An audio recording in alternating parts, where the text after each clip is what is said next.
আল্লাহ তাআলা বলছেন, দেখেন, কাইফা তাকফুরুনা বিল্লাহ। আল্লাহর একটা প্রশ্ন, this question is all universe.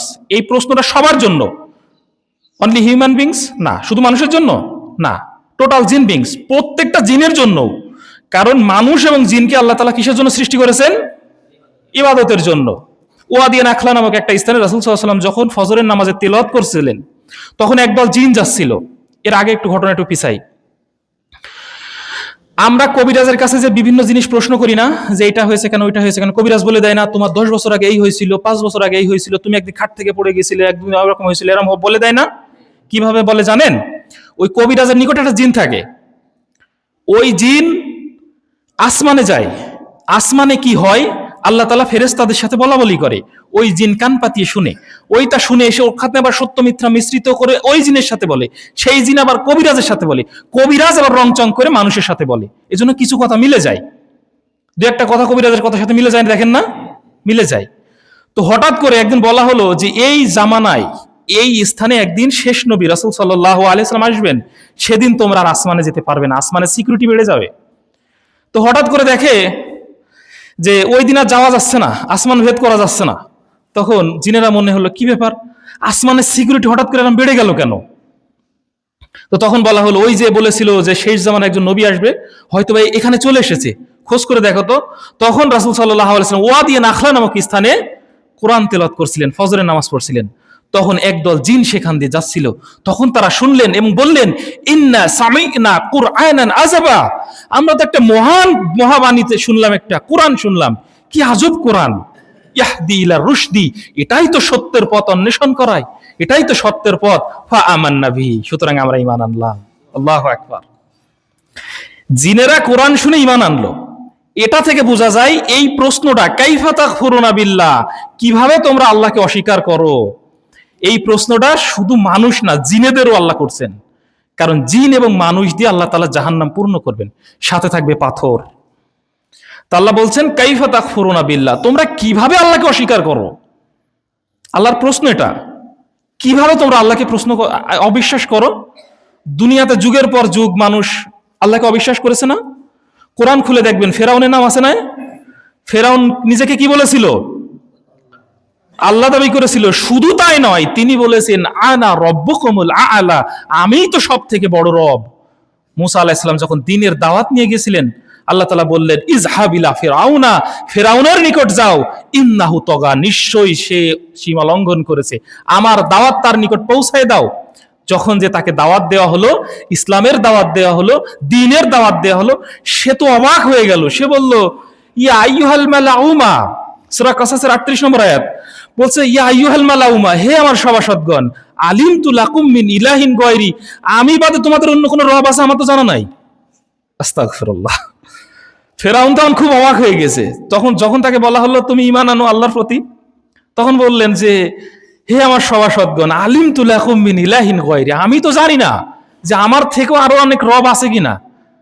সে অবাক হয়ে গেছে, কারণ সে বলেছিল আনা রব্বুকুমুল আ'লা, আমিই তো সব থেকে বড় রব, তা আমার উপরে আবার কে রব আছে। তখন সে টিটকারি মেরেছিল, সে টিটকারি মেরে বলেছিল, ইয়া হামানু, হে আমার সভাসদের একজন নাম ছিল হামান, বলেছিল, ইয়া হামানু, হে হামান, আলা তিনি ফাজহাল্লা আল্লি সারহাল্লা আল্লি, ইট পুড়িয়ে, মাটি পুড়িয়ে ইট দিয়ে একটা প্রাসাদ নির্মাণ করো, যেন আমি ওখানে উঠে উকি দিয়ে দেখতে পারি মুসার রবকে। নাউজুবিল্লাহ। সে রহস্য করেছিল, টিটকারি করেছিল আল্লাহর দাওয়াত দেওয়ার ফলে, ইসলামের দাওয়াত দেওয়ার ফলে।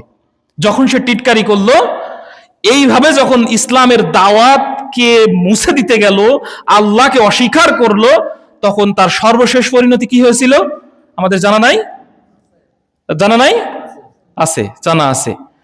তার সমুদ্রে চুবি আল্লাহ মেরেছিল, এবং আল্লাহ সেদিন বলেছিল, শোনো ফেরাউন, আজ তোমাকে আমি মারছি ঠিকই, কিন্তু তুমি মনে রেখো, তোমার এই বডিটা আমি কিয়ামত পর্যন্ত উইদাউট এনি কেমিক্যাল বাদেই আমি তোমার এই শরীরটাকে এমন ভাবে জীবিত রেখে দেব, এমন ভাবে টাটকা রেখে দেব, কিয়ামত অবধি যেন ইসলামের বিরুদ্ধে ষড়যন্ত্র করলে, আমি আল্লাহ আমাকে অস্বীকার করলে তার যে কি পরিণতি হয়, এটা শিক্ষা নেওয়ার জন্য তোমার এই বডিটা আমি তাজা রেখে দেব। সুতরাং শিক্ষা নিতে হলে ফেরাউনের ওই লাশটার দিকে তাকালেই বোঝা যাবে আল্লাহকে অস্বীকার করার দরুন মানুষের যুগে যুগে কি অবস্থানাই হয়েছে। সে কথাই আল্লাহ বললেন যে কাইফা তাকফুরুনা বিল্লাহ, তোমরা কিভাবে আল্লাহকে অস্বীকার করো।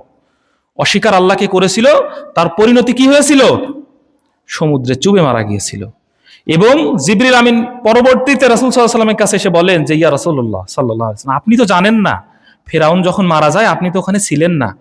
ওই সময় আমি সমুদ্রের নিচ থেকে কাদা নিয়ে শুধু ফেরাউনের মুখের ভিতরে ঢুকে পা দিয়ে গেঁদে গেঁদে দিচ্ছিলাম যেন ওই সময় সে কালিমা উচ্চারণ করতে না পারে, কারণ আমি আল্লাহর সব থেকে নিকটতম ফেরেশতা।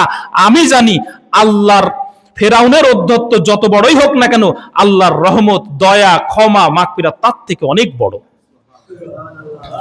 সুতরাং আমরা যারা এখনো হেলাই ফেলাই দিন কাটাচ্ছি, মনে করতেছি আজকে জুমার দিন 1:30 জামাত, 25 দিকে যাব, সমস্যা কি, কিডা বসে এত খুতবা শুনে, যারা আজকে হেলাই ফেলাই দিন কাটাচ্ছি এখনো সাবধান হয়ে যায়, এখনো আল্লাহর পথে ফিরে আসি। আপনি শুধু একবার বলেন আস্তাগফিরুল্লাহ, আল্লাহ আপনার জন্য চেয়ে আছে। আমরা নিজেদেরকে এই নিঃশ্বাস যতদিন চলে, এই নিঃশ্বাস চলা অবধি নিজেদেরকে মাপ করিয়ে নিয়ে আল্লাহর পথে আসার চেষ্টা করি।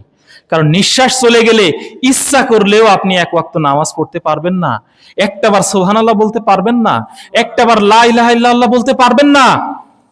এই জীবনটা যে কত মূল্যবান, যে ব্যক্তি আজকে কবরে গিয়েছে সেই বলতে পারবে একটা রাকাত নামাজের কি মূল্য, একটা তাসবির কি মূল্য, আল্লাহর পথে জীবন দেওয়ার কি মূল্য। এজন্য এখনো সময় আছে, আমরা আল্লাহকে অস্বীকার না করে আল্লাহকে বিশ্বাস করে তার দ্বীনের মধ্যে আমরা পরিপূর্ণ প্রবেশ করি। আমরা যারা উপস্থিত হয়েছি আমরা সবাই যেন আল্লাহর দ্বীন সম্পূর্ণ মেনে চলতে পারি। আল্লাহ তাআলা আমাদের সেই তৌফিক দান করে, বলি আমিন। সম্মানিত উপস্থিতি, পরের অংশে বললেন ওয়া কুনতুম আমওয়াতান, তোমরা আমাকে কিভাবে অবিশ্বাস করো, অস্বীকার করো, তোমরা তো ছিলে কি, মৃত। অকুনতুম আমওয়াতান, তোমরা তো ছিলে মৃত, সুতরাং তোমরা আমাকে কি করে অবিশ্বাস করো বলো তো, তোমরা মৃত ছিলে না। এজন্যই আল্লাহ বললেন সূরা মুলক 67 নম্বর সূরা 2 নম্বর আয়াত, আল্লাযী খালাকাল মাউতা ওয়াল হায়াতা লিয়াবলুয়াকুম আইয়ুকুম আহসানু আমালা, আল্লাহ মৃত্যু এবং জীবন এজন্যই সৃষ্টি করেছেন, আল্লাহ দেখতে চান তোমাদের মধ্যে কে সবথেকে বেশি কর্মশীলতায় ভালো। আল্লাহ এখানে বলেছেন আল্লাযী খালাকাল মাউতা, আল্লাহকে মৃত্যু সৃষ্টি করেছেন, তারপরে জীবন। আমরা কি হয়, কোনো বাচ্চা সন্তান হলে আমরা কানে কি করি, আজান দিই না, ডান কানে আজান বাম কানে ইকামত, নামাজ পড়ি, নামাজ পড়ি না। আবার যেদিন মানুষ মারা যায় ওই দিন আজান দিই, আজান দিই কিনা, কথা বলেন, ওই দিন কি আজান দিই, আজান দিই না। যেদিন মারা যায় ওই দিন আজান দিই না, কিন্তু নামাজ পড়ি। আর যেদিন মানুষ হয় ওই দিন আজান দিই কিন্তু নামাজ পড়ি না। এটা থেকেই বোঝা যায় আপনার জীবন আজান এবং ওই নামাজের মধ্যে সীমাবদ্ধ। যতই নিজেকে গুটিয়ে রাখার চেষ্টা করেন না কেন, আমি বড় বিজনেস ম্যাগনেট হব, টাকা পয়সার মালিক হব, সম্মান, মান সম্মান, খ্যাতি, যশ সবকিছু আমার হবে, কিন্তু মৃত্যু নামক বাহনে চড়ে আপনার পরকালের জীবনে প্রবেশ করতে হবে, সব স্বাদকে তিতো করে দেবে। কারণ আপনার জীবন ওই আজান আর এই নামাজের মধ্যে সীমাবদ্ধ। যেদিন আপনি হয়েছেন ওই দিন আজান দেওয়া হয়েছে, নামাজ হয় নাই। আর আপনি যেদিন মারা যাবেন ওই দিন নামাজ হবে, আজান হবে না। সুতরাং জীবনে এখনো সময় আছে, আমরা আল্লাহর পথে ফিরে আসি। আল্লাহ প্রতিটা দিন, প্রতিটা রাতে, শেষ তৃতীয়াংশে, রাত্রের শেষ তৃতীয়াংশে নিচের আসমানে এসে আল্লাহ বারবার বলতে থাকে, কে আসো আমার কাছে মাপ চাও, অন্যায় করেছো, জুলুম করেছো, সুদ খেয়েছো, ঘুষ খেয়েছো, জেনা করেছো, শিরক করেছো, ব্যভিচার করেছো, আমার কাছে মাপ চাও, আমি গফুরুর রহিম, আমি তোমাকে মাপ করে দিব। সুতরাং আমরা যেন হেলাই ফেলাই দিন না কাটাই। নামাজ হবে 1:30, 25 গেলে হবে, এইরকম যেন না হয়। কারণ ইমাম সাহেব অনেক কষ্ট করে একটা খুতবা রেডি করে, কোরআন হাদিস অনেক দর্শ দিয়ে একটা খুতবা রেডি করে আনে আপনাদের সামনে পেশ করবে বলে। ইমাম সাহেব জানে, জানার দরকার আপনাদের, আপনারাই আগে আসবেন। অথচ ইমাম সাহেব ম্যাক্সিমাম জায়গায় দেখি ইমাম সাহেব এসে খুতবা দিচ্ছে, লোক আসছে ভরপুর, একটা দিন সময় রাখেন না। আল্লাহ বলছেন ইজা নুদিয়া লিসসালাতি মিয়াউমিল জুমআ, যখন জুমার নামাজের জন্য আহ্বান করা হয় তখন তোমরা কি করো, ওয়াজারুল বাইয়া, ব্যবসা বাণিজ্য ক্রয় বিক্রয় থাকলে বন্ধ করে দাও, ফাসাউ ইলা যিকরিল্লাহ, আল্লাহর জিকিরে, আল্লাহর শরণার্থে ধাবিত হয়ে যাও। একটা মাত্রই নামাজের কথা আল্লাহ কোরআনে বললেন, যেটার ব্যাপারে দ্রুত যেতে হবে, সেটা হলো জুমার নামাজ। আজান হয়েছে, কাজ বন্ধ। সারা সপ্তাহ ব্যবসা করি, ক্রয় বিক্রয় করি, চাকরি বাকরি করি, আমরা কি একটা দিন পারি না জুমার দিন সুন্দর করে ঘুমটা দিয়ে সকালবেলা উঠে ভালো নাস্তাটা করে তারপরে নিজেকে পরিশুদ্ধ করে পুত ও পবিত্র হয়ে গোসল করে সুন্দর জামাটা পরে আতরটা মেখে আস্তে আস্তে এসে ইমাম সাহেবের কাছে এসে বসে খুতবা শুনতে? আমরা কি পারি না? আমরা কিন্তু পারি, কিন্তু আমরা করি না। কেন করি না? আমরা গতানুগতিক ইসলাম পালন করি। আমরা মনে করি যে নামাজের সময় আছে, এখনো যাবানে, এরকম মনে করি কিনা? কিন্তু এটার নাম তো জীবন না ভাই, এটার নাম জীবন না। আপনাকে ইসলামে পরিপূর্ণভাবে প্রবেশ করতে হবে, কারণ এটা আল্লাহর বাণী, আপনাকে মানতেই হবে। কারণ আল্লাহ আপনাকে সরাসরি আপনাকে উদ্দেশ্য করে অর্ডার করেছে, যখনই নামাজের আজান শুনবা তখনই ধাবিত হও, আর কোনো কাজ নেই। সুতরাং ইসলামে আমাদের পরিপূর্ণরূপে প্রবেশ করতে হবে, কারণ আমরা ছিলাম কি? মৃত। আল্লাহ সে কথাই বলেন, অকুনতুম আমওয়াতান, তোমরা তো ছিল মৃত। আমরা মৃত ছিলাম না? এই আমি সোহাগ, আমার কোনো অস্তিত্ব ছিল? আল্লাহ সূরা ইনসানের মধ্যে প্রথমে বললেন না যে হাল আতা আলাল ইনসানু, মানুষের কালচক্রে এমন একটা সময় সে পার করেছে, লাম ইয়াকুন শাইয়্যাম মাযকুরা, তার উল্লেখ করার মতো কিছুই সে ছিল না। আমি আমার পিতার পৃষ্ঠদেশ থেকে সজোরে স্থলিত এক ফোঁটা নাপাক পানি দিয়ে তৈরি, আমার কিছুই ছিল না, আমার নাম গন্ধ ধ্যান কিচ্ছু ছিল না। আল্লাহ সে কথাই বললেন, অকুনতুম আমওয়াতান, তোমরা তো ছিলে মৃত। আল্লাহ পরবর্তী আয়াতে আবার আল্লাহ সূরা তারিকের মধ্যে বলেছে যে ফালইয়ানজুরিল ইনসানু মিম্মা খুলিক, সুতরাং মানুষকে ভেবে দেখা উচিত আমি কিভাবে তাকে সৃষ্টি করলাম। খুলিকা মিম্মা আইন দাফিক, তাকে আমি সৃষ্টি করেছি পৃষ্ঠদেশের পাজর থেকে সজোর স্থলিত এক ফোঁটা নাপাক পানি দিয়ে। আল্লাহ সে কথা বললেন, তোমরা ছিলে মৃত, তো তোমরা কিভাবে আমাকে অবিশ্বাস করো, অস্বীকার করো। অকুনতুম আমওয়াতান, তোমরা তো ছিলে মৃত, ফাআহইয়াকুম, আমি তোমাদেরকে জীবিত করলাম। সুম্মা ইউমীতুকুম, আবার তোমাকে মারা হবে। সুম্মা ইউহয়িকুম, আবার তোমাকে জীবিত করা হবে। সুম্মা ইলাইহি তুরজাউন, এবং তোমার শেষ পরিণতি, তোমার প্রত্যাবর্তন আমি আল্লাহ আমার নিকট। ঘুড়ি উড়াই না আমরা, সুতো যখন ছাড়ি ঘুড়ি তখন আসমানে উঠে মনে করে জন্মের দিন পাইছে, আজকে মনিরের মতো উড়বো। সন্ধ্যা যখন হয়ে যায়, লাটাইটা যখন যুবক আস্তে আস্তে আস্তে আস্তে ঘোড়ায়, ঘুড়ি যতই উপরে থাকুক না কেন আস্তে আস্তে কাছে আসে কিনা? আসে। আপনি দিন পেয়েছেন, যুবক হয়েছেন, গায়ে রক্ত আছে, ইহুদিদের মতো হেয়ার কাটিং দিচ্ছেন, টিকটক জুতো বানাচ্ছেন, বিভিন্ন ধরনের ছেঁড়া প্যান্ট পরছেন, কন্টেন্ট ক্রিয়েট করছেন, বিভিন্ন ফেসবুকে বিভিন্ন মেয়েদেরকে আপনি রিকোয়েস্ট পাঠাচ্ছেন, তাদের সাথে আপনি মোবাইলে চ্যাট করছেন, মস্তিতে আছেন, সন্ধ্যা হচ্ছে ঝিনেদায় যাচ্ছেন, রোফ রয়েলে যাচ্ছেন, ফুট সাফারিতে যাচ্ছেন, অনেক জায়গায় যাচ্ছেন, সারাটা জীবন আপনি মস্তিতে মাতাচ্ছেন। কিন্তু এক সময় আসবে, সকাল হবে, তোমাকে আর ঘুম থেকে উঠতে হবে না যুবক। ওই দিন তুমি মৃত অবস্থায় উঠবে, ওই দিন ফজরের আজান হবে, তোমাকে আর খুঁজে পাওয়া যাবে না। ওই দিন তুমি বুঝবে যে জীবনে কি ভুলটাই না করলাম, আল্লাহকে অস্বীকার করলে, আল্লাহ দিন পালন না করে, নামাজ না পড়ে কি ভুলটাই না জীবনে করলাম। এই জন্য আপনাদের উদাত্ত আহ্বান করি, এখনো সময় আছে। আমি যেখানেই খুতবা দিই আমি একটা কথা বারবার বলি, এখনো সময় আছে, এখনো আল্লাহর দিকে ফিরে আসি। আল্লাহ আমাদের জন্য চেয়ে আছেন, কারণ আমরা ছিলাম মৃত, এক ফোঁটা নাপাক পানি, আল্লাহ সেখান থেকে ফাআহইয়াকুম, আমাদেরকে জীবিত করেছেন। সুম্মা ইউমীতুকুম, আবার আমাদের মারা হবে। আমরা মারা যাব কিনা? দুনিয়া থেকে বাঁচতে এসেছে। স্বয়ং রাসূল সাল্লাল্লাহু আলাইহি সাল্লামের কাছে জিবরিল আমিন যখন, মালাকুল মাউত যখন আসে, আল্লাহ তাআলাকে বললেন, আল্লাহ আমি তো আপনার বন্ধুর নিকট যাচ্ছি, তার জানটা আমাকে নিয়ে আসতে হবে। যদি সে না আসতে চায়, আল্লাহ বললেন যদি না আসতে চায় তাকে রেখে আসবা। সুবহানাল্লাহি ওয়া বিহামদিহি। আসমান জমিনের ভিতরে সর্বশ্রেষ্ঠ সৃষ্টি রাসূল সাল্লাল্লাহু আলাইহি ওয়াসাল্লাম, সব থেকে ভদ্র মানুষ, সব থেকে সুন্দর মানুষ, সব থেকে কথা মিষ্টি, সব থেকে চরিত্র ভালো, এই ব্যক্তিটাও আল্লাহর জমিনে চিরদিন থাকতে পারেনি। আর আমার আপনার তো প্রশ্নই আসে না, আমাদের মরে যেতে হবে। আল্লাহ বললেন, তোমরা ছিলে মৃত, তোমাদেরকে জীবিত করেছি, আবার তোমাদেরকে মারা হবে। এমন এক সময় আসবে তোমরা মারা যাবে, তোমাদের আমল যদি ভালো না হয় এমন ভাবে মারা যাবে, মারা যাওয়ার পরে তোমরা কি করবে? তোমাদের রুহুটা যখন সিজ্জিনে চলে যাবে, অর্থাৎ ভালো কাজ করে ইল্লিনে যায়, খারাপ কাজ করলে সিজ্জিনে যায়।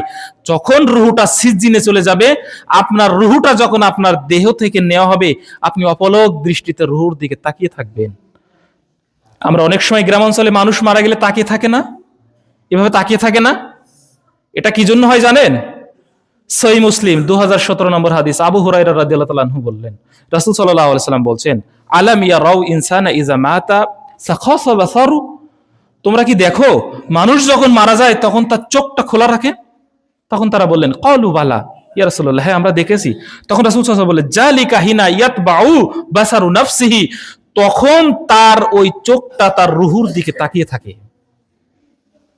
ওই সময় আফসোস করতে থাকে, কি ভুলটাই না করলাম, আল্লাহর আদেশ যদি মানতাম, যদি আল্লাহর দিন কায়েমের জন্য কথা বলতাম, যদি ইসলামটা মানতাম, যদি 5 ওয়াক্ত নামাজটা পড়তাম, বউ বিবি বাচ্চাকে যদি পর্দায় রাখতাম, তাহলে আজকে হয়তো আমার এই নিকৃষ্ট মৃত্যু হতো না, আজকে হয়তো আমার রুহুর দিকে তাকে থাকতে হতো না, আমার রুহুটা তো সিজদিনে নিয়ে চলে গেল, এখন আমাকে কবরে রাখলেই শুরু হয়ে যাবে আমার কবরের আযাব। সুতরাং সম্মানিত উপস্থিতি, আমরা যেভাবে হেলাই ফেলাই দিন কাটাই, এইভাবে কাটানোর নাম দিন নয়, এইভাবে কাটানোর নাম জীবন নয়। আমরা আমাদের জীবনটাকে মনে করি দুনিয়াতে আসলাম, ব্যবসা বাণিজ্য চাকরি করলাম, টাকা পয়সার মালিক হলাম, সুন্দর মেয়েদেরকে বিয়ে করলাম, চিকন চাউলের ভাত খেলাম, ভালো পোশাক পরলাম, ভালো সমাজে মানুষের সাথে মেলামেশা করলাম, মারা গেলাম, ব্যাস এটার নাম জীবন, এটার নাম মূল জীবন নয়। আল্লাহ বলেন, ফামান যুযিয়া আনিন নারি, যে ব্যক্তি জাহান্নাম থেকে নিষ্কৃতি পেল, ওয়াউদখিলাল জান্নাহ, এবং জান্নাতে প্রবেশ করলো, ফাকাদ ফাজা, সেই ব্যক্তি সফল কাম। হতে পারে একটা রিকশা চালক, হতে পারে মাঠের শ্রমিক, হতে পারে দিনমজুর, হতে পারে কলকারখানায় কাজ করে একজন শ্রমিক। এই ব্যক্তিটা যদি মোটা চাল আর ছেঁড়া কাপড় পরে তার দিন যাপন করে, আল্লাহকে খুশি করে কপালটা কালো করে যদি সে মৃত্যুবরণ করতে পারে, আল্লাহর খুশি রাখতে রাখতে তার জীবনটা যদি যেতে পারে, আল্লাহ বললেন ফাকাদ ফাজ, এই ব্যক্তি সফল ওই টাই পরা স্যুট পরা বিসিএস ক্যাডারের থেকেও। সুতরাং আমরা হয়তো মনে করি আজকে ছেলে চাকরি করে, মনে হয় ছেলে সফল কাম, কিন্তু ছেলে যে নামাজ পড়ে না, ছেলে যে বাইরে বেগানা নারীদের দিকে তাকিয়ে থাকে, আমরা পিতারা তাদেরকে হুঁশিয়ারি দিই না। কিন্তু আপনি কোনো সময় চিন্তা করেছেন আপনার একটা সন্তান আছে, এই সন্তানের জন্য আপনাকে ওই দিন আল্লাহর রোশানলে পড়তে হবে?